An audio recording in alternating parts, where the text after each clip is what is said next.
জি, আসসালামু আলাইকুম রহমতুল্লাহ বরকাত। তে পরপর ৩টা কিনোট পেপারের পরে একটু ব্রেইনের দরকার। আমরা সেই সুযোগটা পাচ্ছি না, সেই জন্য আমরা আহ, দুঃখিত। বাট আমার মনে হয় ইস্যুটা খুবই সেন্সিটিভ একটা ইস্যু।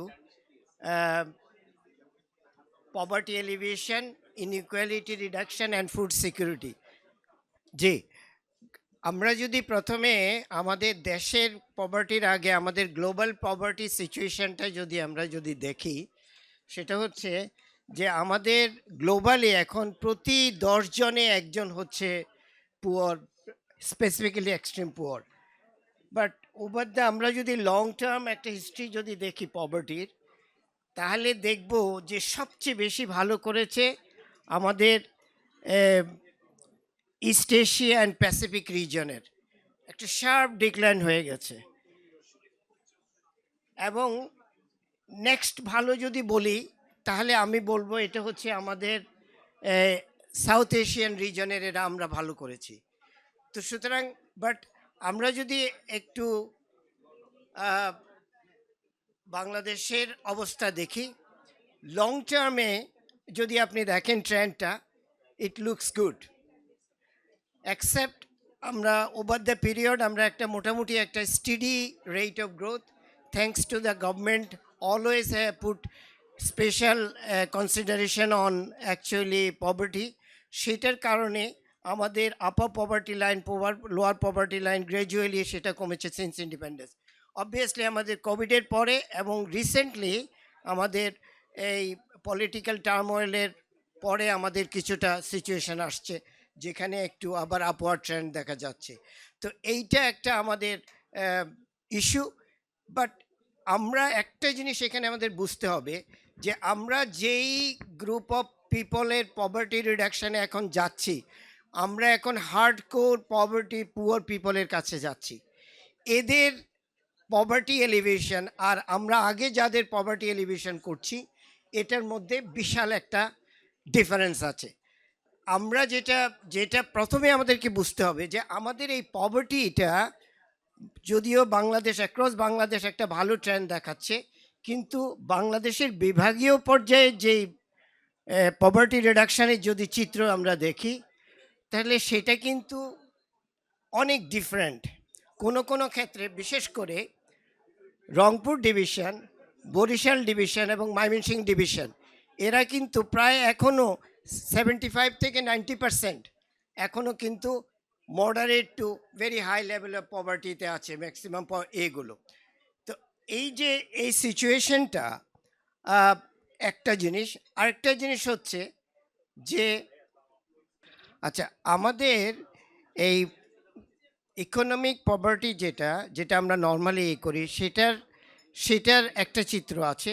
আবার আমাদের মাল্টি ডাইমেনশনাল পভার্টি, এই চিত্রটাও আমাদেরকে বুঝতে হবে যে এখানে হচ্ছে শুধু ইকোনমিক পভার্টিটা না, তাদের হেলথ, এডুকেশন, লিভিং স্ট্যান্ডার্ড, সেইটার ভিত্তিতে আমরা যেখানে আমাদের আগে যে পভার্টি রেট যেটা আমরা দেখেছি যে এখানে আমাদের প্রায় পভার্টি রেট কমে আসছে, এক্সট্রিম পভার্টি রেট কমে আসছে নিয়ারলি 9%-এর মতো।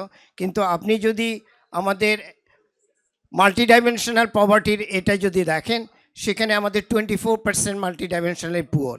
এবং এই পভার্টিটা আবার আপনার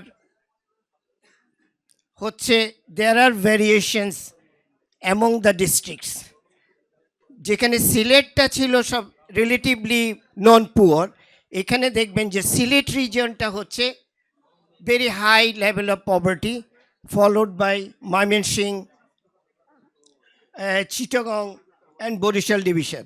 তো এইটা অর্থাৎ হচ্ছে যে পভার্টির, আমরা যদি ফাইন্যান্সিয়াল পভার্টি শুধু কনসিডার করি, সেই হিসাবে কিছু কিছু এই ডিভিশন এগিয়ে থাকলেও আসলে multi dimensional poverty which is actually the real poverty status, সেইটা কিন্তু আমাদের অ্যাক্রস ডিফারেন্ট এতে আছে। সুতরাং এইটার যে পলিসি ইমপ্লিকেশন, সেটা হচ্ছে আমরা যারা পলিসি মেকার, সেখানে আমরা এটা করতে হবে। আরেকটা হচ্ছে, এটা খুবই ইম্পর্টেন্ট, যারা পুয়ার তাদের মধ্যেও আবার দে আর নট হোমোজেনিয়াস। তাদের মধ্যে আছে ভেরি ভালনারেবল গ্রুপস আছে, একটা গ্রুপস আছে ট্রানজিয়েন্ট গ্রুপ, আরেকটা হচ্ছে নিয়ার আউট অফ পভার্টি আছে প্রগ্রেসিভ। এদের ডিমান্ড, এদের নেচার অফ পভার্টি, এদের ক্যাপাসিটি, দিজ আর ডিফারেন্ট। এবং তাদেরকে যদি আমি অ্যাড্রেস করতে চাই তাহলে তাদের ব্যাকগ্রাউন্ডের ভিত্তিতে তাদের এগেস্টে আমাদের প্রোগ্রাম নিতে হবে। তাদের ক্যাপাসিটিগুলা, specially the human, physical, financial, social capital, natural capital যেগুলো আছে, এটার মধ্যে বিরাট ডিফারেন্স আছে অ্যাক্রস দ্য কিন্তু যেটা আমাদের কাজের অভিজ্ঞতা পিকে আসে সেখানে দেখছি যে আমরা হিউম্যান ক্যাপিটাল, ফিজিক্যাল ক্যাপিটাল এবং ফাইন্যান্সিয়াল ক্যাপিটাল এগুলো খুব তাড়াতাড়ি রেইজ করা যায়, কিন্তু যেটা সোশ্যাল ক্যাপিটাল এবং ন্যাচারাল ক্যাপিটাল এইখানে একটা লং টার্ম প্রোগ্রামের দরকার হয়। সুতরাং আমাদেরকে যখন পভার্টি এলিভেশনের কথা বলবো এই জিনিসগুলো আমাদেরকে মাথায় রাখতে হবে। আমাদের এখন প্রথমে আমরা যেটা চিন্তা করতে হবে যে আমাদের এই মেজর ড্রাইভার্সগুলা কি পভার্টির, সেটা যদি করি আমরা পভার্টি কিভাবে অ্যাড্রেস করব সেটা আমাদের জন্য সুবিধা হবে। এক নম্বর হচ্ছে যদি গ্লোবাল এতে দেখি যে IMF এর অনুসারে গ্লোবালি ইকোনমিক গ্রোথটা স্লো ডাউন হয়ে আসছে। 2000 এই বছরে এটা 3.2, আগামী বছরের প্রজেকশন যেটা সেটা 3, এবং এটা মেজর কারণ হচ্ছে US, চায়না, মেক্সিকো এবং বড় বড় মেজর ইকোনমিগুলোর গ্রোথ রেট কমে আসতেছে। সুতরাং এইটার কারণ হচ্ছে ট্রেডের যে টেনশন, কিছুক্ষণ আগে রুবায়েত ভাই বলছে TTT, তারপরে হচ্ছে পলিসি আনসার্টেনিটি, জিওপলিটিক্যাল রিস্ক। এটার কারণে গ্লোবালি আসলে পভার্টি রিডাকশন রেট বা গ্রোথটা স্লো হয়ে যাচ্ছে।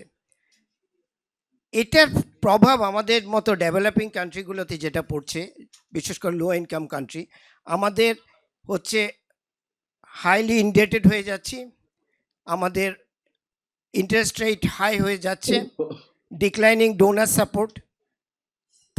কিন্তু অন্যদিকে যে পার ক্যাপিটা ইনকামের যে গ্রোথ, সেইটাকে পভার্টিটাকে রিডিউস করার জন্য যেই পরিমাণে সাফিসিয়েন্ট ইনভেস্টমেন্ট দরকার সেটা করা সম্ভব না। তারপরে হচ্ছে যেই এগুলা জবগুলা হচ্ছে, যেই এই গ্রোথ যেটা হচ্ছে সেখানেও আমাদের জবলেস গ্রোথ হচ্ছে, এটা আমাদের আরেকটা হচ্ছে বড় একটা জিনিস যেটা আজকের ডিসকাশনে ওইভাবে এখনো আসে নাই। আমার মনে হয় climate change is a big issue for us. আমাদের 80% যেই মাল্টি ডাইমেনশনালি পুয়ার যেটা আছে, তারা এই যেগুলা ক্লাইমেটিক্যালি মোস্ট ভালনারেবল এলাকায়, সেখানে হিট আছে, ড্রাউট আছে, ফ্লাড আছে, স্যালিনিটি আছে, এয়ার পলিউশন আছে, এই এলাকার থেকে আসতেছে। এবং তাদের এই 80%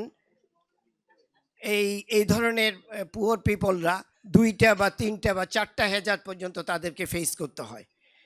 এবং এই বিশেষ করে আমাদের সাউথ এশিয়ান রিজিয়নে যেই কান্ট্রিগুলো আছে, এই কান্ট্রিগুলা আল্লাহর রহমতি হোক, আমরা আরও বেশি ভিকটিম টুয়ার্ডস দিস ক্লাইমেটিকে। আপনি দেখেন যে সাউথ এশিয়ান রিজনে প্রায় 380 মিলিয়ন পিপল, মানে 38 কোটি পিপল মাল্টিপল আপনার হ্যাজার্ডে এফেক্টেড হচ্ছে। এটার মধ্যে আপনার হিট ওয়েভ আছে। জি,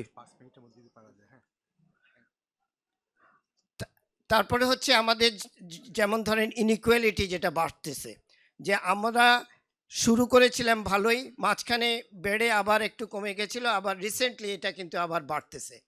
রিসেন্ট যে ডাটাটা আসছে সেখানে দেখা যাচ্ছে যে ইনফ্লেশন রেট আমাদের যে ওয়েজ গ্রোথ রেটের চেয়ে অনেক বেশি। এর ফলে হচ্ছে কি যে আমাদের যারা poor people, they are becoming, তাদের ইনকাম আসলে ইরোশন হচ্ছে, তাদের আয় যতটুকু হচ্ছে তার চেয়ে বেশি ব্যয় হচ্ছে।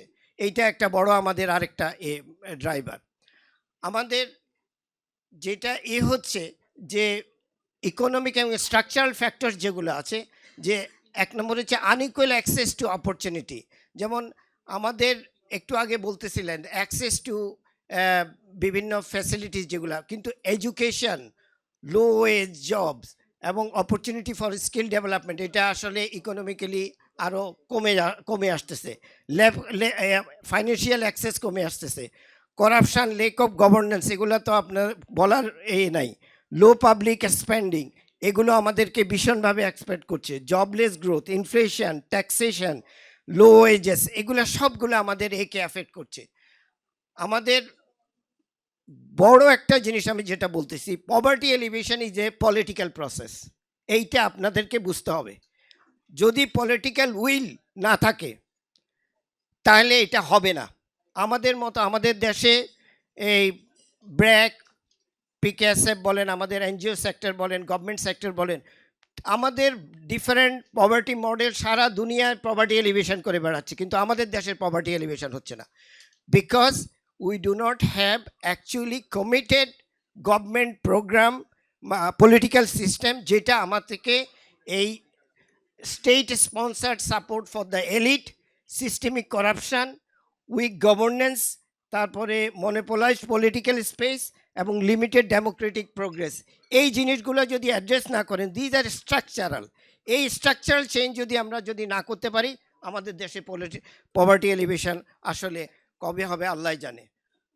সোশিও কালচারাল যেটা সকালবেলা একটু বলে আসছিলেন আমার এক বোন, যে জেন্ডার আনইকুয়ালিটি, আরবান রুরালের মধ্যে বিশাল একটা গ্যাপ। তারপরে হচ্ছে যে আমাদের হেলথ সিস্টেমে একটা মানুষকে, আমাদের যেই সিস্টেম আছে সেখানে হচ্ছে এত এক্সপেন্সিভ হেলথ সিস্টেম, এক্সপেন্ডিচার আমাদের দেশে, এইটা খুবই গরিবদেরকে একেবারে নিঃস্ব করে দেয়, ইভেন অনেক মধ্যবিত্তকেও নিঃস্ব করে দেয়। ডিজিটাল ডিভাইড, যেটা যে আমরা আমাদের এখানে ইন্টারনেট অ্যাক্সেস টু ডিজিটাল, এটা মূলত হচ্ছে শহর কেন্দ্রিক, আমাদের ওইভাবে ওরকমই হচ্ছে না। ইনএডুকেট সোশ্যাল প্রোটেকশন সিস্টেম, যেটা তো আছেই।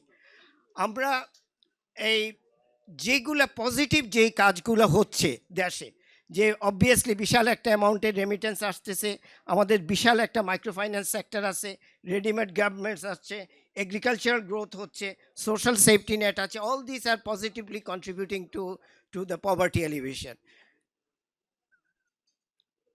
কিন্তু একটা জিনিসকে আমরা অনেক সময় খেয়াল করি না, সেটা হচ্ছে ইন্টারজেনারেশনাল পভার্টি। সেটা হচ্ছে যে আন্ডারনারিশ যখনই কোনো বাচ্চা থাকে, সেটার কস্ট, ফর এক্সাম্পল যে কস্ট অফ স্টান্টিং হচ্ছে অ্যাপ্রক্সিমেটলি 7% জিডিপিতে, 5 to 7%, হিউজ কস্ট এটা। এইটাকে আমরা যদি আন্ডার নিউট্রিশনটাকে যদি না করি, আমাদের দেশের পশ্চিম অংশের তুলনায় পূর্বের অংশের মানুষরা ধনী, পশ্চিম অংশের অর্থাৎ যমুনার পশ্চিম অংশের এরা হচ্ছে রিলেটিভলি মোর পুয়ার। তো এইটা হচ্ছে আপনার, আমরা যদি এই এটা করি যে ফুড সেফটির ইস্যু যদি আমরা বলি, বাংলাদেশকে আমরা যদি ভাগ করি, আমাদের ফুড সেফটি ইস্যুতে 5টা ফেজে আছে, থ্যাঙ্কস টু আল্লাহ, যে আমাদের এই ফেজ 5 ক্যাটাস্ট্রফিক সিচুয়েশান নাই। কিন্তু আমাদের রোহিঙ্গা পপুলেশনের কারণে ফেজ 4 আমাদের এই ফুড ইনসিকিউরিটি আছে। কিন্তু মূলত হচ্ছে আমাদের ফেজ 3 এবং ফেজ 2 টাইপ অফ আমাদের ফুড ইনসিকিউরিটি, এইটা আমাদের, কিন্তু আমাদের মেজরিটি অংশ আমাদের ফুড সিকিউরড বলা যেতে পারে। আমাদের দেশের আপনি দেখেন যে প্রায় 12% হচ্ছে আন্ডারনারিশড, প্রায় 24%-এর মতো হচ্ছে স্টান্টেড, আর 11% হচ্ছে আমাদের এই ওয়েস্টেড, এবং প্রায় 3% চাল তাদের সেকেন্ড বার্থ, থার্ড বার্থ আসার আগেই তারা মারা যায়। তো এইটা এইগুলো করে যে গ্লোবাল হাঙ্গার ইন্ডেক্স যেটা হচ্ছে, সেখানে আমাদের পজিশন, আমাদের স্কোর হচ্ছে 19.4 আউট অফ 127টা দেশের মধ্যে আমাদের পজিশন হচ্ছে 84। আমরা বাংলাদেশকে বলি যে আমরা ফুড সাফিসিয়েন্ট দেশ, আসলে এটা ঠিক নয়। বাংলাদেশের FAO ডাটা অনুসারে Bangladesh ranked 3rd among the food importing countries. আমাদের 2010 সালে যেখানে 9.3 আসতো, এখন 2022 সালে আমাদের 11.2% অফ দ্য টোটাল ফুড আমাদেরকে ইম্পোর্ট করে আনতে হয়। সেটা রাইস আছে, হুইট আছে, এডিবল অয়েল আছে বিভিন্ন এতে। জি, প্রায় শেষ। আমাদের পার ক্যাপিটা ক্যালোরি কনজাম্পশন দেখেন আমাদের সাউথ এশিয়ার তুলনায় অনেক কম। আমাদের 2393 হচ্ছে ক্যালোরি আমরা খাই, আর সাউথ এশিয়ান রিজিয়নে হচ্ছে 2816 ক্যালোরিজ, আর গ্লোবাল হচ্ছে 2978 ক্যালোরি। সুতরাং সব দিক থেকে আমরা কিন্তু এটা হয়েছে এগ্রিকালচারাল প্রোডাকশানটা আমরা খালি প্রোডাকশানের উপরে করি, আমাদের টেকনোলজি এবং পুরো ভ্যালু চেইনটার উপরে আমরা কাজ করি না। আমরা যেভাবে ন্যাচারাল একে করছি, এখন এগুলোর অনেকগুলো ড্রাইভার আছে যে ফুড ইনসিকিউরিটির জন্য, যে high food price, economic shocks, climatic shocks, এগুলোর ফলে এটা হচ্ছে। কিন্তু যে জিনিসটা একটু আমি একটু হাইলাইট করতে চাই যে আমরা যেই খাবার খাই তার মধ্যে আমাদের দেখা যাচ্ছে গ্রেইনটা রিলেটিভলি আমরা মোটামুটি ফুলফিল করি। আমাদের ফ্রুটস বলেন, ভেজিটেবল বলেন, লিগিউম বলেন, নাটস বলেন, আমাদের যদি এই ফিশ বলেন, ডেইরি বলেন, রেড মিট বলেন, প্রত্যেকটা যা রিকোয়ারমেন্ট তার চেয়ে অনেক কম। সুতরাং এইখানে আমাদের বিরাট ফুড সিকিউরিটির খালি ক্যালোরি হিসাব করলে হবে না, the quality of the food is also very low. সুতরাং এখানে আমাদের কাজ করতে হবে। আমাদের কস্ট অফ হেলদি ডায়েট এইটা দেখেন প্রায় $3 উপরে, যার ফলে আমাদের প্রায় 60% পিপল, ওভার 60% পিপল এখনও কিন্তু আমাদেরকে এই অ্যাফোর্ডেবল হেলদি ডায়েট আমরা প্রোভাইড করতে পারি না। 60% পিপল আমাদের এই জন্য যেটা আমাদের দরকার, একটা ফুড সিস্টেম ট্রান্সফরমেশন যাবে দরকার, যেখানে আমাদের শুধু প্রোডাকশন না, প্রসেসিং, রিটেইলিং, কনজামশন, এইটাকে টোটাল হোল চেইনটাকে যদি আমরা না করি তাহলে ফার্মাররা দাম পাবে না, ফার্মাররা দাম না পেলে প্রোডাকশন হবে না, আপনার বাকি সমস্ত এগুলা হবে। সুতরাং এখানে আমাদের যেসব ড্রাইভার্সগুলো আছে বা যেসব আউটকামসগুলো আছে এটা আপনারা দেখতেছেন, কিন্তু এইটাকে ফুড প্রোডাকশন হিসাবে দেখলে হবে না, এটা ফুড সিস্টেম ট্রান্সফরমেশনে আমাদের যেতে হবে, তাইলে আমরা আশা করতে পারি। আমাদের নেইবারিং কেরালা আগামী 1 তারিখে ওরা ডিক্লেয়ার করতে যাচ্ছে যে তারা 100% ফ্রি ফ্রম এক্সট্রিম পুয়ার, এবং সেখানে এইটা আমাদের জন্য একটা শিক্ষা, আমরাও পারি। কিন্তু যেটা দরকার 1 নম্বর, যেটা আমি আগেই বলেছিলাম, সেটা হচ্ছে একটা পলিটিক্যাল উইল দরকার এবং ওয়েলফেয়ার ইকোসিস্টেম দরকার। এটা ছাড়া আপনার আমাদের পলিটিক্যাল রিফর্মস অ্যান্ড গভর্নেন্স, তারপরে progressive reform, climate resilient food system, তারপরে democratization of the government, specially empowering the local self-governance, ensuring that the local government and municipalities are the decision maker for execution of the programs, and ensure that the local authority leads the survey, identifies the poor household, farms, and micro action plan take accordingly. এবং precision poverty ম্যাপিংটা আমাদের দরকার, এবং multi sectoral micro intervention plan আমাদেরকে নিতে হবে, but it has to be not top down, it should be bottom up. এই অ্যাপ্রোচে যদি আমরা যেতে পারি, আমরা আশা করছি যে আমাদের পভার্টি ইনশাল্লাহ এই কেরালার মতো ইনশাল্লাহ একদিনই হবে। কিন্তু we are fur way from our actually আমাদের SDG 1 থেকে অনেক দূরে, আমরা যেতে পারবো কিনা I am not sure. Thank you.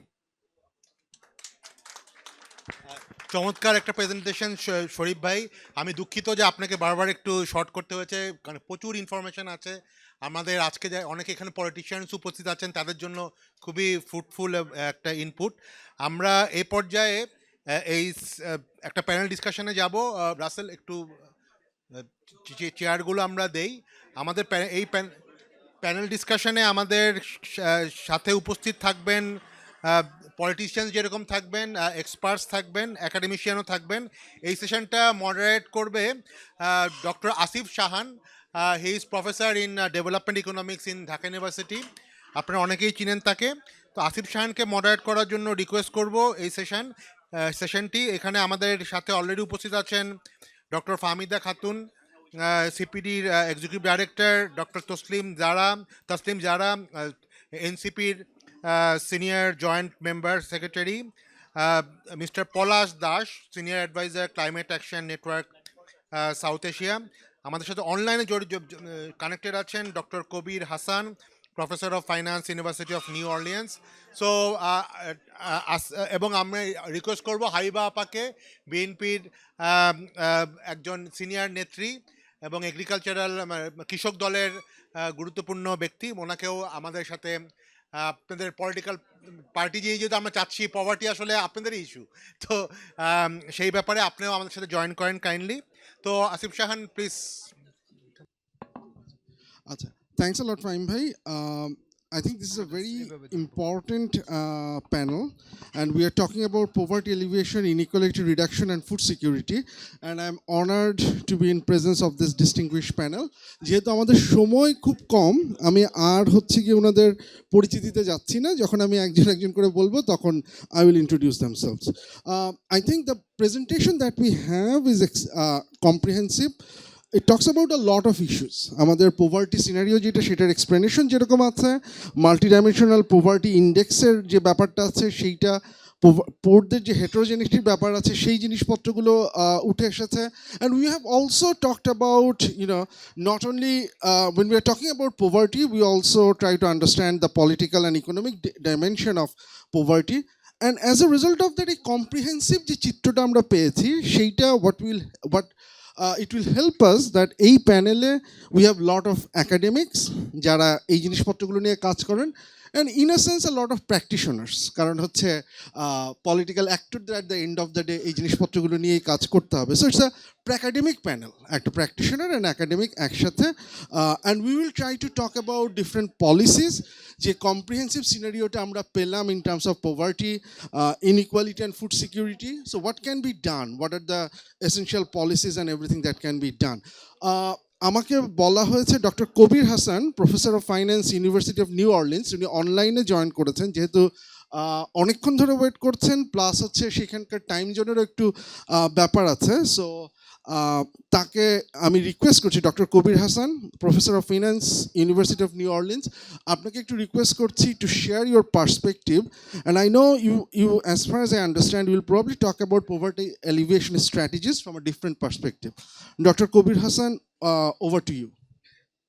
উনি Thank অনলাইনে জয়েন you. করছেন। Thank you, Mr. Moderator. Bismillahir Rahmanir Rahim. Good afternoon, everyone, and thank you for the opportunity to share some thoughts on this very important topic. I'm delighted to join this discussion following the insightful keynote by Dr. Sharif Ahmed Chowdhury. His presentation provides a sobering yet realistic assessment of the challenges we continue to face: persistent poverty pockets, widening inequality, and ongoing food insecurity in Bangladesh and beyond. Today, I would like to complement his analysis with findings from my own research, which explores how zakat, when integrated into the national fiscal framework, can be transformed into a strategic instrument for poverty reduction, equity, and food security. Dr. Chowdhury highlighted several key facts. 1 in 10 people globally still live in extreme poverty, and in Bangladesh, about 16 million people fall into that category. And poverty is not uniform, it is multidimensional and regionally diverse, especially climate vulnerable areas like the coastal belts and Hawa regions in Bangladesh. Inequality continues to widen due to unequal access to finance, corruption, and weak governance structure. Despite progress, Bangladesh remains food insecure, importing more than 10% of its food demand, while a majority of households cannot afford a healthy diet. These are the deeply structural problems. Economic growth has been impressive, but it has not translated into equitable development. The poor are not merely income deficient, they are capacity deprived. And this is precisely where Islamic principles, Islamic social finance, especially zakat, can make a significant contribution. In our paper, the national level potential of zakat and integration into the fiscal framework, we estimated that Bangladesh annual potential is approximately $10 billion. It's equal to almost 4% of GDP and 21% of national budget. This is not a theoretical number. It is derived from macroeconomic data across 8 major sectors: bank deposits, securities, pensions, industry, agriculture, livestock, fisheries, and mining. The service sector and bank deposits alone account for over half of the total zakatable wealth, while agriculture adds another 15 to 16%. If properly mobilized and institutionalized, these funds could finance nearly 35% of the national revenue, effectively easing the fiscal deficit and reducing reliance on external borrowing. In other words, Zakat is not just charity, it is a counter-cyclical fiscal instrument that promotes social justice, inclusion, and stability. Dr. Chaudhary emphasized that the poor in Bangladesh fall into three main groups: vulnerable, transient, and progressive households. Our model maps directly onto this classification. For the vulnerable and transient poor, Zakat provides immediate relief through consumption support, debt repayment, and livelihood financing. For the progressive poor, Zakat can fund micro-enterprise growth and skill enhancement, ensuring that people move sustainably out of poverty.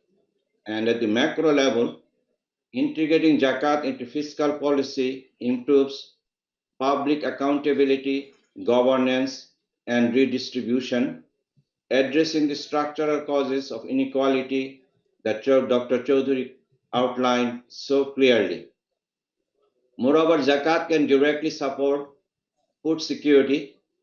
Funds can be channeled to targeted nutrition programs, agriculture subsidies for small farmers, and school meal initiatives, areas where conventional budgets are often constrained.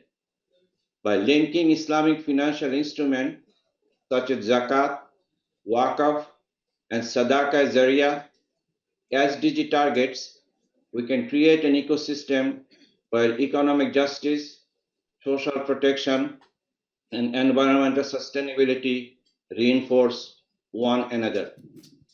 Our research recommends the following practical steps. Number one, establish a central Zakat authority operating under public-private partnership in collaboration with the National Board of Revenue and Ministry of Finance. Second, digitize Zakat collection and distribution, integrating it with the national ID and mobilize financial services to ensure transparency and traceability. Number three, introduce fiscal incentives such as tax credits or rebates for compliant individuals and corporations who contribute zakat through national system. Number four, develop zakat-linked social funds for climate Dr. adaptation, Hassan, nutrition, I do and small apologize. enterprise development. I'm almost done. Just Okay. 1 minute. The 30 system would seconds. move zakat from an informal and fragmented process to a structured and auditable fiscal mechanism that support inclusive development, very much aligned with the spirit of Bangladesh's 5-year development plan and sustainable development goals. So finally, poverty alleviation is not merely an economic choice, it is a moral obligation, and zakat is an institutional expression of that obligation. Our findings demonstrate that a well-governed, nationally integrated zakat system could finance up to 1/3 of the current social safety net, significantly advancing Bangladesh's journey toward shared prosperity, equality, and food security. In short, if we can harness even half of our national zakat potential, Bangladesh can move from a donor-dependent model to a self-sustaining, inclusive developmental framework in ethical finance and good governance. Thank you very much Thank- for giving me my opportunity. Thank you. Thanks a lot. I think that's an interesting perspective, and at the same time, something that we, almost sometimes overlook and sometimes don't talk about that much. So, thanks, Dr. Hassan, for your insights. Now, I want to invite Dr. Fahmida Khatun, Executive Director, Center for Policy Dialogue. I know that Center for Policy Dialogue has been, has been talking about poverty alleviation and those different dimensions. So I want to specifically focus on two issues that, we have a number of policies over the years. To some extent, what have we done? What have we done wrong? And what should we actually do in future, considering the presentation that we have and the problems that we have identified? Just want to mention one thing. I have to be harsh, only to be kind to the other presenters. So I'm giving everyone 5 minutes. Thank you, Dr. Shayan. Thank you. Economic reform summit 2025-এর আয়োজকদেরকে ধন্যবাদ জানাচ্ছি। শুভ অপরাহ্ন সবাইকে। 5 minute খুব কম সময়, তবুও আমি খুব দ্রুত শেষ করব, কারণ দুজন বক্তা বলেছেন, বিশেষ করে প্রথমে যে বলেছেন, উপস্থাপনা করেছেন একটি, সেখানে বিস্তারিত বলা আছে, বিশেষ করে ট্রেনগুলো এবং দারিদ্র্যের যে বহুমাত্রিকতা, আঞ্চলিকতা এবং বিভিন্ন গ্রুপের মধ্যে বৈষম্য, সেগুলো আমরা দেখেছি এবং অনেকগুলো কারণ, এটার প্রভাব, দারিদ্র্যের প্রভাবগুলো দেখেছি, কারণগুলো দেখেছি এবং সামনে কি করতে হবে সেগুলো ব্যাপারে আমরা শুনেছি। সুতরাং আমি যা বলবো সেগুলো হয়তো অনেকখানি repetition, but given the fact যে এই সমস্যাটা খুবই ওভারআর্চিং একটা বিষয়, আমরা যত ধরনেরই নীতিমালা নিই না কেন, যদি আমরা দারিদ্র্য, বিশেষ করে অসাম্যতা দূর করতে না পারি, তাহলে সেই উন্নয়নটা অর্থহীন হয়ে যায় এবং সেটা কোনো টেকসই হয় না। এবং 3টি বিষয়কে একসাথে করা হয়েছে: দারিদ্র্য বিমোচন, বৈষম্য দূরীকরণ এবং খাদ্য নিরাপত্তা। 3টি কিন্তু এক একটা আরেকটার সাথে ওতপ্রোতভাবে জড়িত।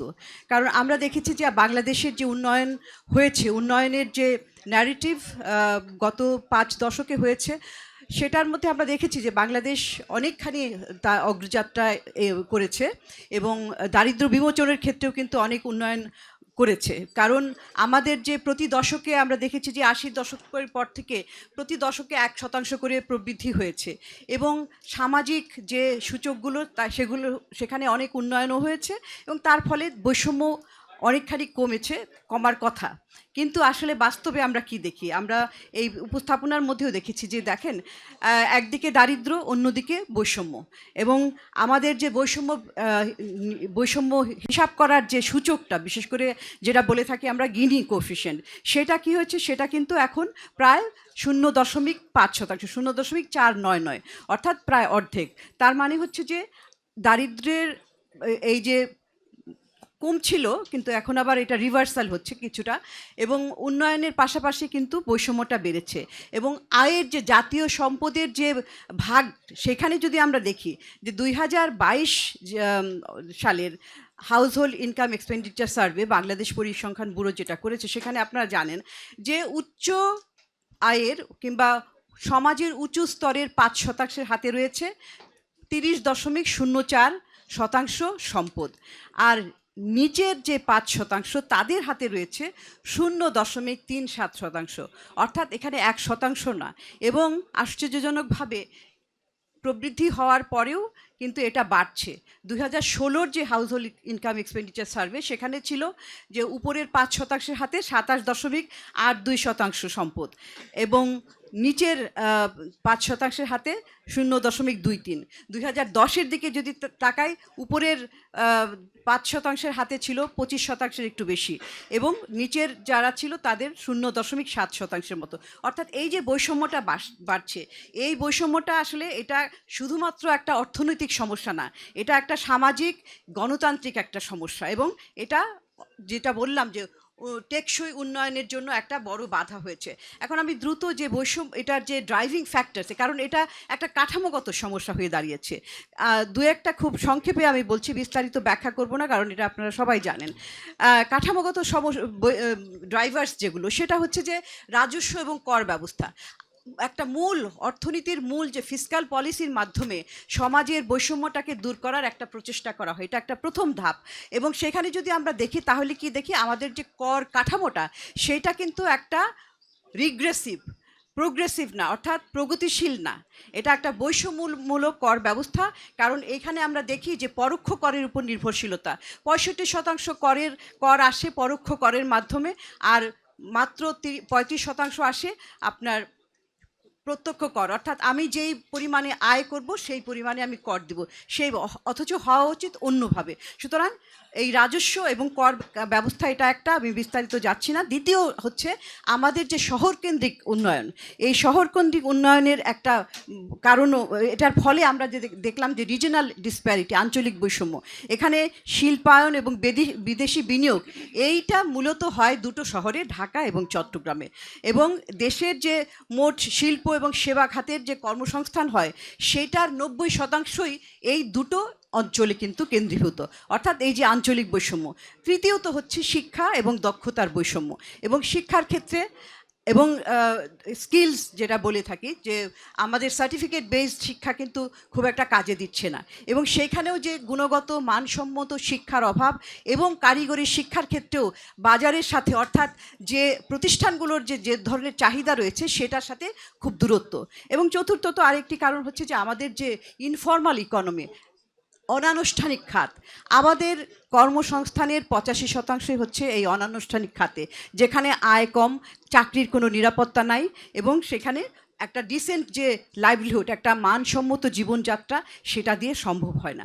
এটি হচ্ছে এটার কাঠামোগত। আমি এটা বললাম যে 5 মিনিট চলে যাচ্ছে আপনি, কিন্তু আমি সরাসরি চলে যাচ্ছি। তাহলে আমি রিকমেন্ডেশনের দিকে চলে যাই, কারণ এখানে রাজনীতি যারা করছেন এবং ভবিষ্যতে যারা রাজনীতিক পরিচালক হবে, দেশ পরিচালনার কাজে অংশ নেবেন, তারা উপস্থিত রয়েছেন। আমি কয়েকটা বাস্তবসম্মত সুপারিশ শুধু হেডলাইনগুলো বলছি।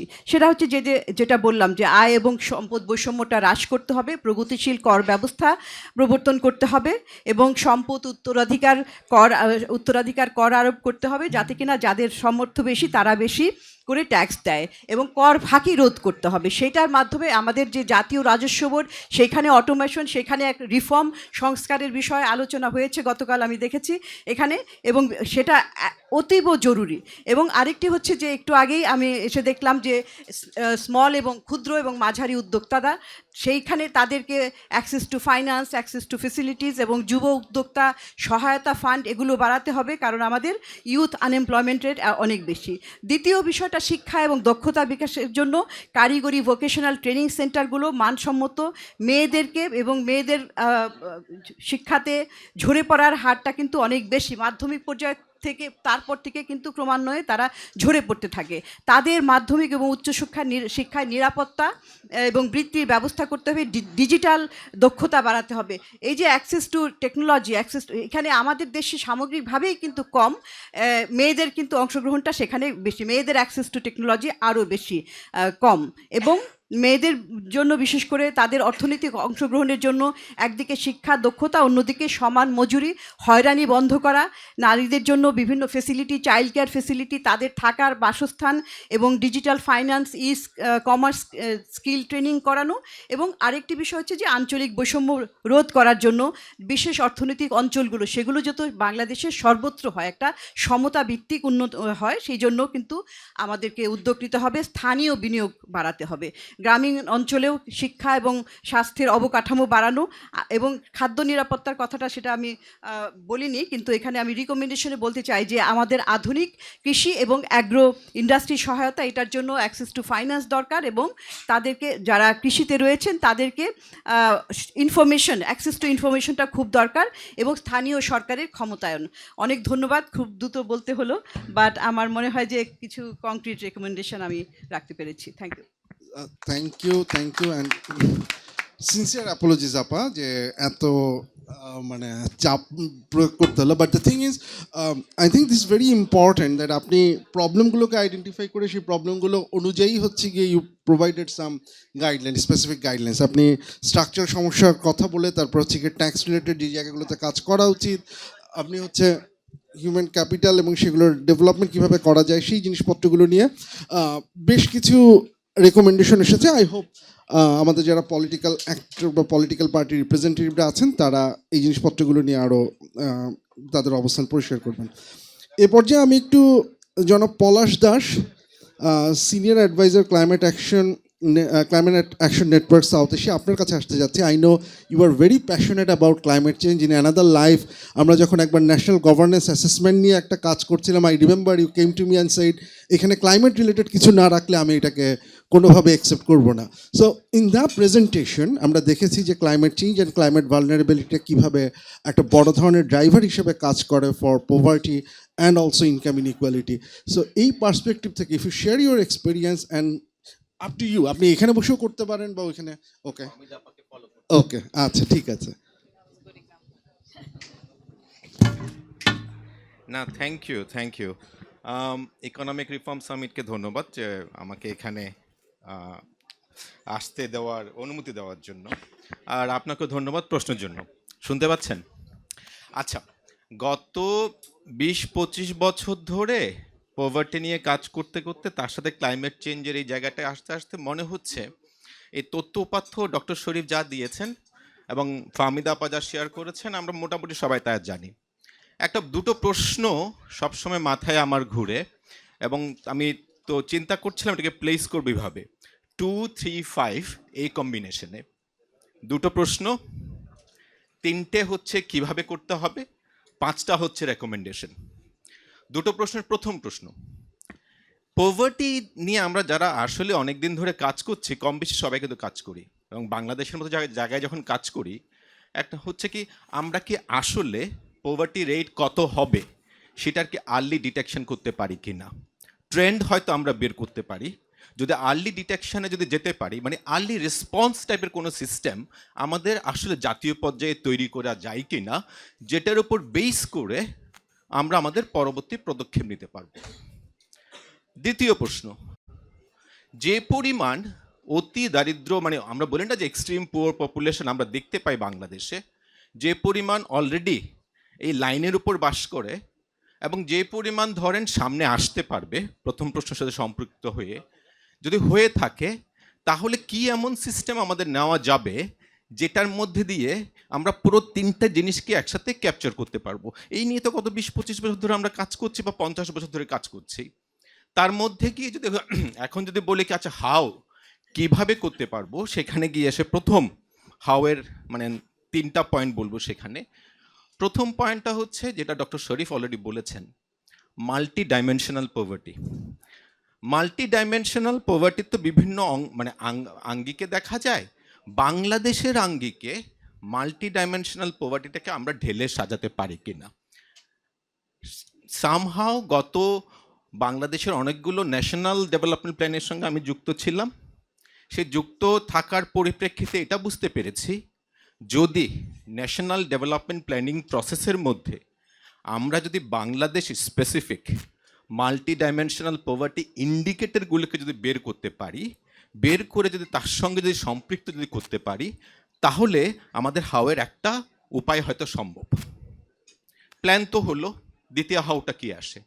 দ্বিতীয় হাউটা আসে যে প্ল্যান করলাম, এখন যাদের জন্য করছি তাদের কাছে আমরা পৌঁছাতে পারবো কিনা বা গেলে কি করতে হবে। তো মাল্টি ডাইমেনশনাল পভার্টিতে হয়তো একটা অঞ্চলের কোন একটা মানুষকে আমরা হয়তো ধরলাম, একটা কমিউনিটিকে ধরলাম, কিন্তু তার মধ্যে যেটা ডক্টর শরীফ বললেন, কোনো গরিব লোকরা কিন্তু হচ্ছে হোমোজেনাস না, তার ভিতরেও বিভিন্ন ধরনের গোষ্ঠী আছে। তার মানে হচ্ছে আমরা কি রাইট ওয়েতে সেগ্রিগেশন করতে পারছি কিনা, রাইট মানুষটাকে মাল্টি ডাইমেনশনাল পভার্টি ধরে হয়তো একটা অঞ্চলে গিয়ে পৌঁছালাম, কিন্তু রাইট মানুষটাকে সেখানে গিয়ে তার কাছে রিচ করতে পারছে কিনা, ওই সেগ্রিগেশনটা আমার ঠিকমতো হচ্ছে কিনা। এবং এই সেগ্রিগেশন করতে গিয়ে এবার বলবো যেটা ক্লাইমেট চেঞ্জ, যেটা ডক্টর শাহান বললেন যে ক্লাইমেট চেঞ্জ রিলেটেড মানে রিস্ক ইনফর্মড কোনো রকম কোনো ইন্ডিকেটর আমরা আনতে পারি কিনা যেখানে আমাদের সেগ্রিগেশনটা অনেক ভালো হবে। তৃতীয় প্ল্যানে আনলাম, সেগ্রিগেশন করে তাদেরকে ধরলাম, এবং তাদের কাছে নিব কীভাবে? ডক্টর ফাহমিদা অলরেডি শেয়ার করলেন মেনি ওয়েস, এবং তার আগের যিনি বক্তা উনিও শেয়ার করলেন অনেক কিছু। আমার মতে সোশ্যাল সেফটি নেট না, সোশ্যাল প্রোটেকশন, যেটা নিয়ে বাংলাদেশ গত 10 বছর আগে 2014-2015 থেকে জার্নি শুরু করেছে, তার সেকেন্ড ফেজ হতে এখন হচ্ছে, সেই সামাজিক সুরক্ষার মাধ্যমে যদি আমরা ওই সেগ্রিগেটেড মানুষগুলোকে যাদেরকে আইডেন্টিফাই করতে পেরেছি তাদের কাছে যদি পৌঁছাতে পারি, মানে হচ্ছে রিসোর্স ডিস্ট্রিবিউশনের একটা বড় টুলস, যদি ওয়ান অফ দ্য বড় টুলস যদি আমাদের এই সামাজিক নিরাপত্তা যদি হয়ে থাকে, এবং সেটা যদি আপনার যদি রিস্ক ইনফর্ম হয়ে থাকে, তাহলে আমাদের 3 নম্বর হাওটাও সেখানে হবে। এই যদি হয়, 5টা পলিসি আমার কাছে মাথায় আসছে, আমার মনে হয় আমাদের করা উচিত। সেটা হচ্ছে মাল্টি ডাইমেনশনাল পভার্টি ইন্ডিকেটার্স না হয় বই অঙ্ক কষে বের করলাম, কিন্তু যে তথ্য এবং উপাত্তগুলো লাগবে, যেই মাত্রায় লাগবে, যে সমস্ত সংস্থাগুলো তার সঙ্গে যুক্ত হতে হবে, তাদেরকে যদি যুক্ত করতে না পারি, ইন্ডিকেটর আমরা বের করতে পারলাম, তাহলে ওই মাল্টি ডাইমেনশনাল পভার্টির সেই আসল রূপটুকুকে আমরা সামনেও আনতে পারবো না, আমরা এটাকে অ্যাপ্লাইও করতে পারবো না। দ্বিতীয়ত, যদি সামাজিক সুরক্ষা যে বলছে এটার মাধ্যমে আমরা একটা ডিস্ট্রিবিউট করবো, তো আমরা ওই দরিদ্র, অতি দরিদ্র বা দরিদ্র মানুষগুলোর কাছে পৌঁছাবো, তো যে সামাজিক সুরক্ষার জন্য যে ক্ষতি, যে টাকাটা আমাদের অনুমোদন করা উচিত বা থাকা উচিত, যে অনুমোদন বা থাকা উচিত, সেটা যতখানি মানে গ্লোবালি বলি কি 4 থেকে 5% হওয়া উচিত, শতাংশ হওয়া উচিত, সেটা আসলে আমাদের দেশে কিন্তু যদি মানে আঙ্গিকে 1 থেকে 1.5% বা খুব বেশি হলে 2% আসে। তৃতীয়ত হচ্ছে আপনার এইবার যদি আসি, বললাম না ডেটা এবং অন্যান্য যে বিষয়গুলো আছে, মানে সেখানে তো বলি কি যে তথ্য থাকলে তো হলো না, সংস্থা থাকলেও হলো না, এই মাল্টি ডাইমেনশনাল পভার্টি এবং সামাজিক নিরাপত্তা, সোশ্যাল প্রোটেকশন, সেটাকে যদি ঠিক মতো করে সামনে আনতে গেলে কয়েকটা জায়গায় কিন্তু ভালো কাজ করতে হবে। Local government division, Bangladesh bureau of statistics and হচ্ছে প্ল্যানিং কমিশন, তার সাথে হচ্ছে আমাদের অর্থ মন্ত্রণালয়, এই সম্পৃক্ততা যদি একসাথে করতে না পারি, দারিদ্র্য বিমোচন হয়তো বাংলাদেশে মানে আমরা সহজে হয়তো দেখতে পাবো না। আমি নাম্বার 4 বলবো এবং ফাইনালি গিয়ে সেটা হচ্ছে যদি দারিদ্র্য বিমোচন যদি না হয়, রাজনৈতিকভাবে বলি, অর্থনৈতিকভাবে বলি, আমরা যত কথাই বলি না কেন, সামনের দিকে এগোতে হয়তো পারবো না, সেখানে ক্লাইমেট চেঞ্জ বা অন্যান্য রিস্ক যায় আসুক না কেন। ধন্যবাদ। অনেক অনেক ধন্যবাদ পলাশ দাস আপনাকে, and I feel really bad যে আপনাকে আমার বারবার ইচ্ছা করতে। আই নো দ্যাট মানে যে যার ডিসকাশন হচ্ছিল, you have lot of points to add, এবং সেই ডিসকাশনটা হয়তো আরও ভালো হতো, হোপফুলি ইন ফিউচার হয়তো করা যাবে। But I think the points that you have made specifically in terms of the 3 house, যে মাল্টি ডাইমেনশনাল পোভার্টির জায়গা থেকে আমাদের হেটেরোজেনিটিটাকে আইডেন্টিফাই করে সেটাকে কনসিডার করে, অ্যান্ড দেন ক্লাইমেট রিলেটেড যে ইস্যুগুলো আছে সেগুলোকে মাথায় রেখে what can we do, social প্রোটেকশনের যে ব্যাপারটা আপনি এসেছেন, কোঅর্ডিনেশনের, ইনস্টিটিউশনাল কোঅর্ডিনেশনের ব্যাপারগুলো নিয়ে এসেছেন। I hope that will provide important insights for the political actors যারা এখানে আছেন। সো আমরা এক্সপার্টদের কথা শুনলাম, এখন একটু পলিটিক্যাল অ্যাক্টর এবং তাদের কাছে যাই। আমি প্রথমে মাহমুদা হাবিবা আপনাকে আমন্ত্রণ জানাচ্ছি। Of course you respond to the policy suggestion that I, এবং অ্যাট দ্য সেম টাইম আপনি যেহেতু বিএনপি মিডিয়া সেল এবং কৃষক দলের সাথেও যুক্ত, ফুড সিকিউরিটির বিষয়টা এসেছে, এখন পর্যন্ত এই বিষয়টা নিয়ে কোনো আলোচনা হয়নি, বাট ফাহমিদা আপা একটু বলেছেন যে আমাদের এগ্রিকালচারাল সিস্টেমটা কীভাবে ডেভেলপ করতে হবে। If you share your perspective on that and provide some insights of কীভাবে আমরা এই পলিসিগুলোকে কীভাবে ইসে করতে পারি। আচ্ছা, আপা ওইখানে আসেন। ওকে,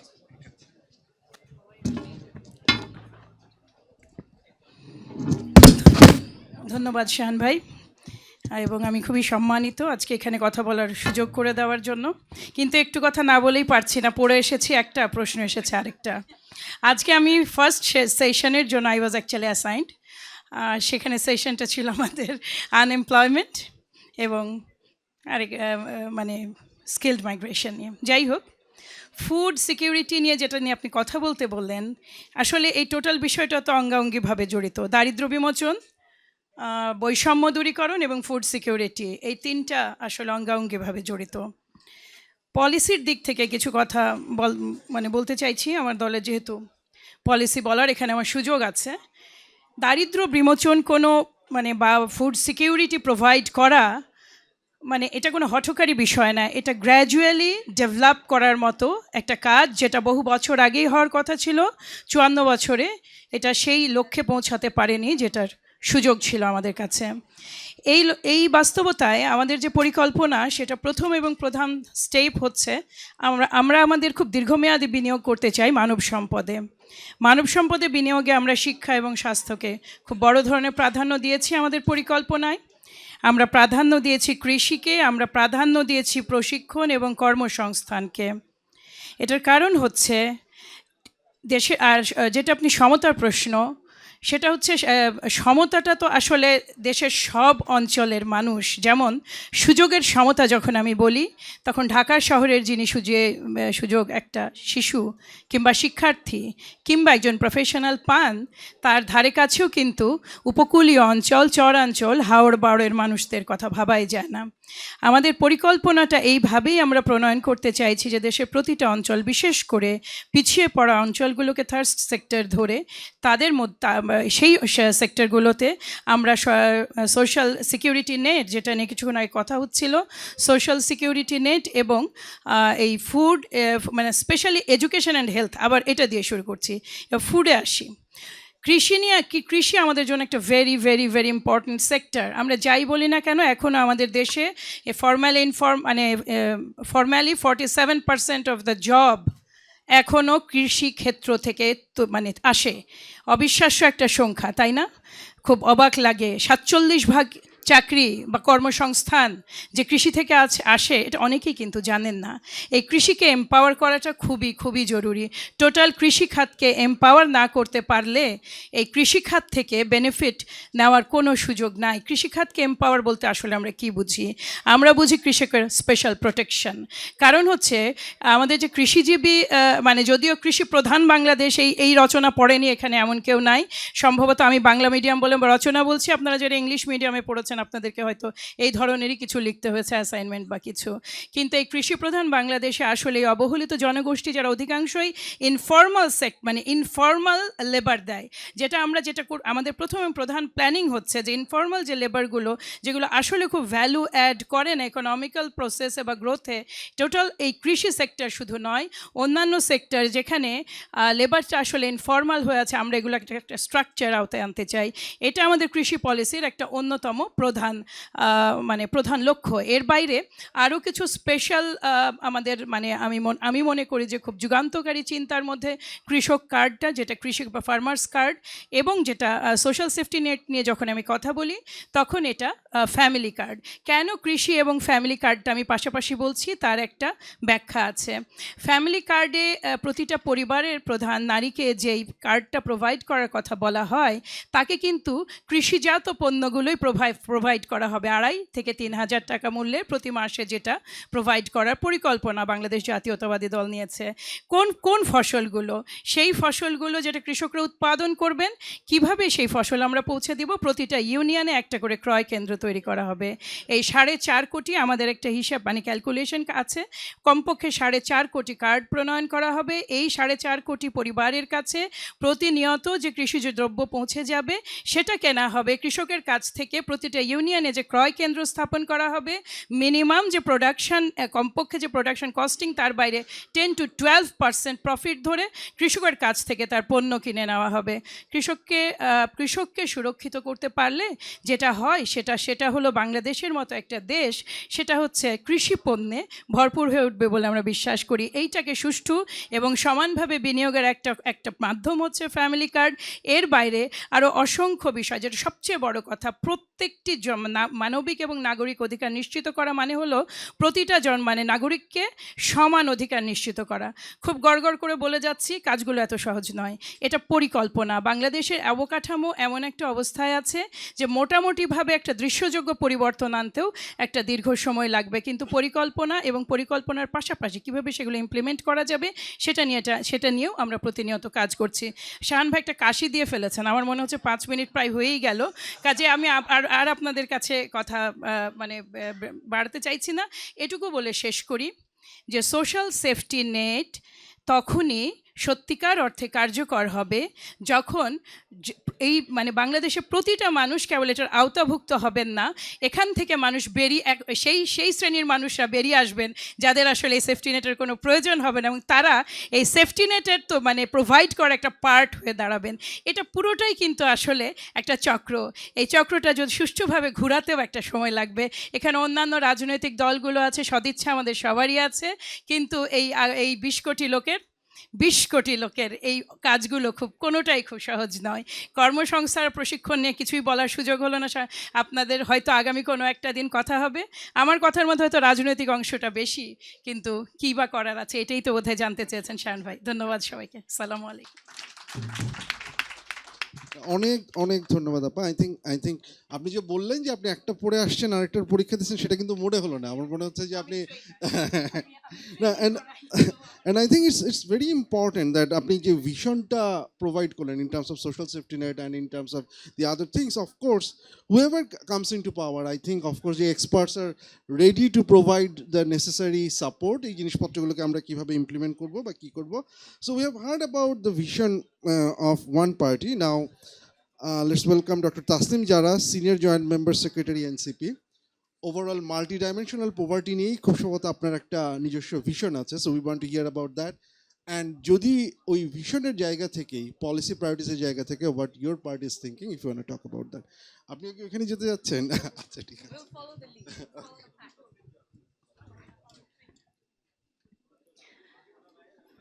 Thank you very much for having me, and thank you to Dr. Sharif Chaudhry for an excellent keynote presentation.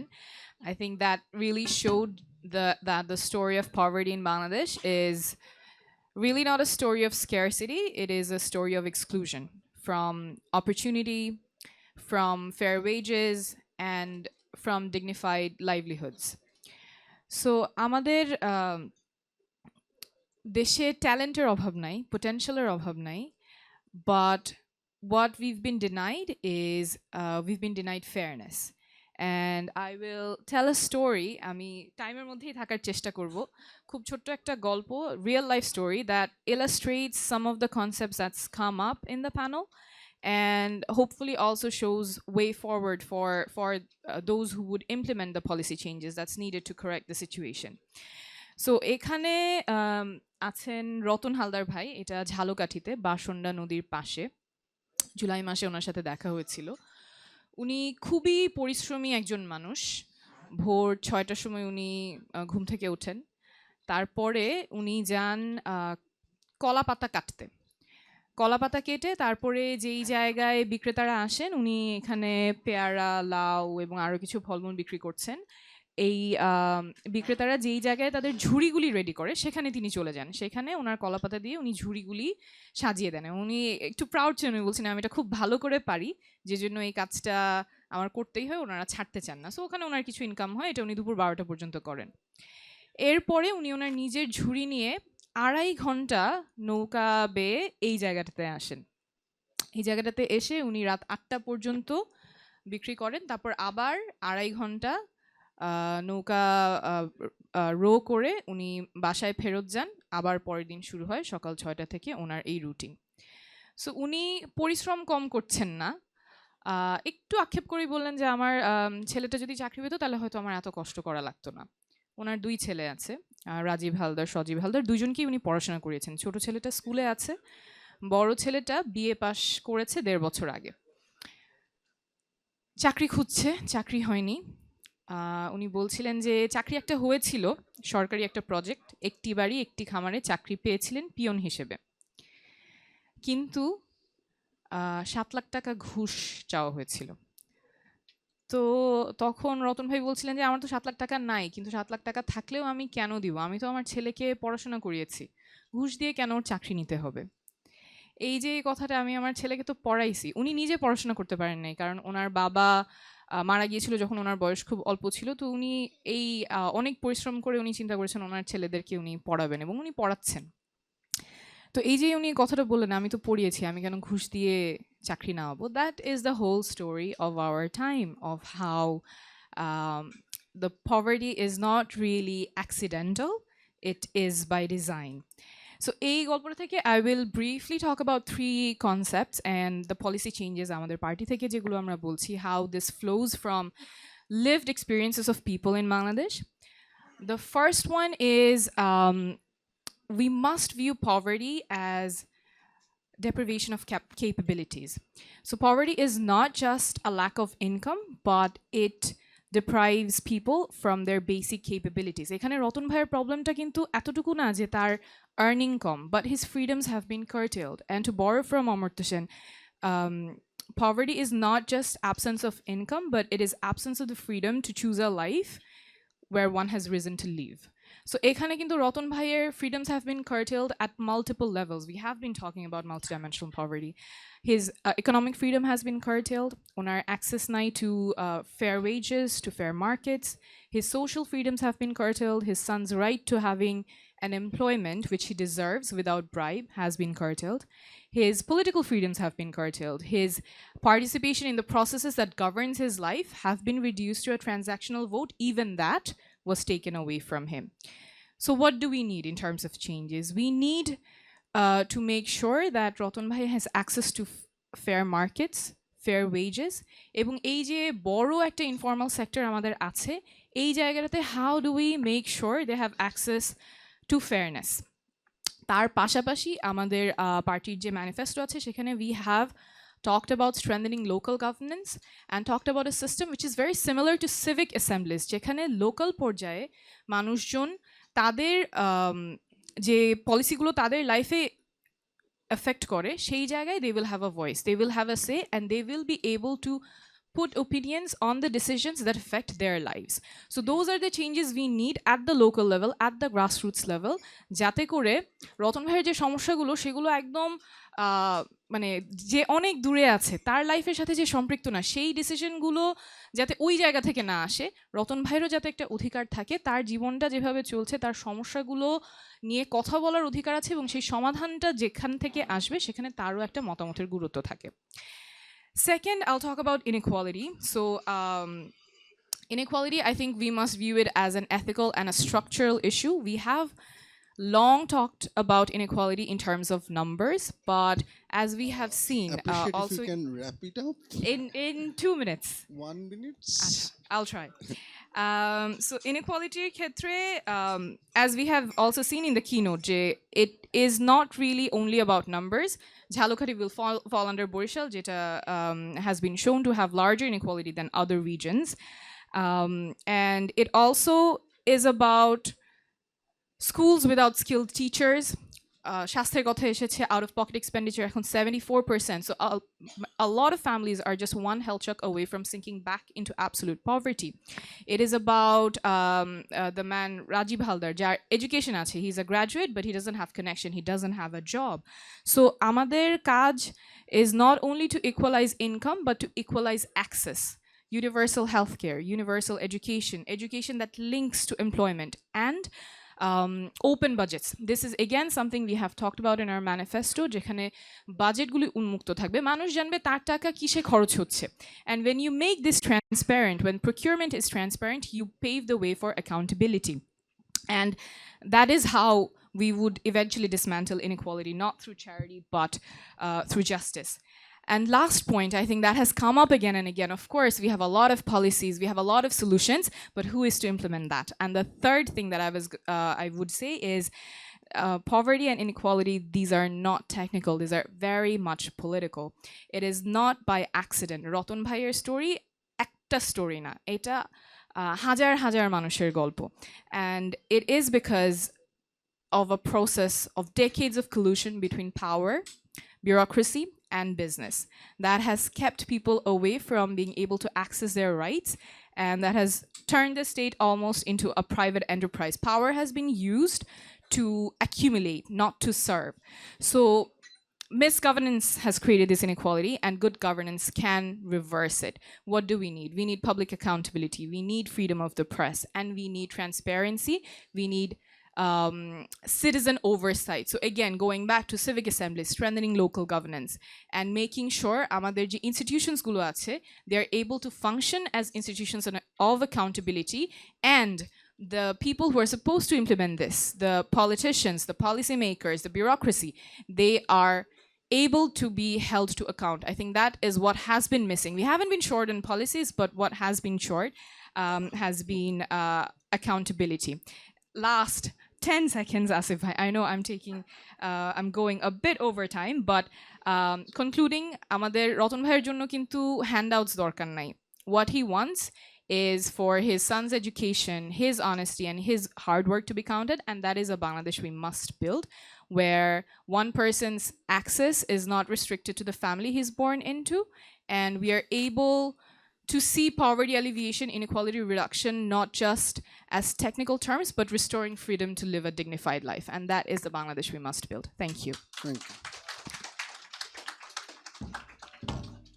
Thanks a lot. The problem is, I mean, the the reason that I was pushing all the panelists is because we are around 42 minutes late. So can we take questions or just we have to just wrap up? Okay, all right. I think we have a very good discussion from a policy perspective. Jodi dekhi, in general, we have an agreement on the problem. We identified the problem and problem je multidimensionality je focus ta ache, we got a sense of that. In terms of agenda setting, there are some agreements again among the political actors. There are some vision, she vision and multidimensionality ache, and we have actually agreed that when we are talking about poverty, it's not just about numbers. It's not just about looking into the figures or facts. It's a story. It's a story which is interlinked with politics. It's a story which is interlinked with human capability. It's a story that has multiple faces, and when we are trying to design policy, we need to address all of those. And there are visions among the political parties, but right now what we think we need is when any of the party, I don't necessarily know, whichever party comes into power, I hope that the experts will be there to identify the problems properly, to help them in finding the solutions, and to address those problems in an effective and efficient way. Thank you for this wonderful discussion that we had. We absolutely have no time. We are actually running 45 minutes late. So let me end it here with a big round of applause for our distinguished panelists.